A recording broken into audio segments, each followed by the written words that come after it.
5678 hi காயெல்லாம் எப்படி இருக்கீங்க? எல்லாம் உட்கார்ந்தா இருக்காங்க.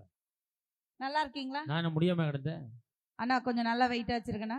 2 கிலோ கல்ல கட்டி தொங்க விடுனே. அத நடுவர் தலையில வேணாலும் வைங்க. வச்சு 12 வருஷம் ஆச்சு. சார் நடுவர் அவர்களே, அங்க ஒரு ஐயா கழுத்துல துண்டு போட்டிருக்காங்கல்ல.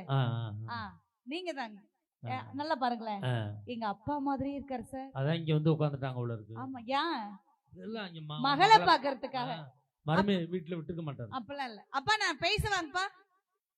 பேசு சாமின்னு சொல்றாரு. அவரு அங்க பேசிக்கிட்டு இருக்காரு, இங்க பேசிக்கிட்டு. இங்கிட்டு பாருங்க சார், பேசு சாமின்னு சொல்றாரு. அப்பன்னா நான் பேசவா? கேளுமா எல்லாரும் கேளுமா. என் காலம் மட்டும் தொடாத. ஏன் சார்? போன வாரம் தொட்டா ஒரு சோடி செருப்பு காணாம போச்சு. நான் ஏன் பேசவான்னு பர்மிஷன் கேட்டேன். வயசுல பெரியவங்களை ஒரு பொழுது எதிர்த்து பேச கூடாதுன்னு எங்க அப்பா அம்மா சொல்லி வளர்த்திருக்காங்கக்கா. எங்க அப்பா அம்மாவுக்கா நல்ல ஒரு தடவை ஜோர கை தட்டல் மட்டும் கொடுங்க. வயசுல பெரியவங்களை எதிர்த்து பேச மாட்டாங்க. மாமியால அடிச்சு விரட்டி 6 மாசம் ஆச்சு. கேட்டாங்களோ? சொல்லணும்ல. உங்க மாமியார் எங்க இருக்காங்க? எங்க வீட்ல இருக்காங்க. எது மாமியானா கசக்குதா, உங்க பெத்த பிள்ளைனா இனிக்குதோ? என் மாமியா என் மாமனாருக்கு தான் இனிக்கணும். எனக்கு நிச்சயம் என்ன ஆகுது? உங்களுக்கு எப்படி இருக்கு? கசப்பு. மஞ்ச நக்கு, இனிப்பு, அப்ப நக்கு, துவப்பு, அங்கிட்டு அந்த சூப்பர்ன்றா. இப்ப நான் முறை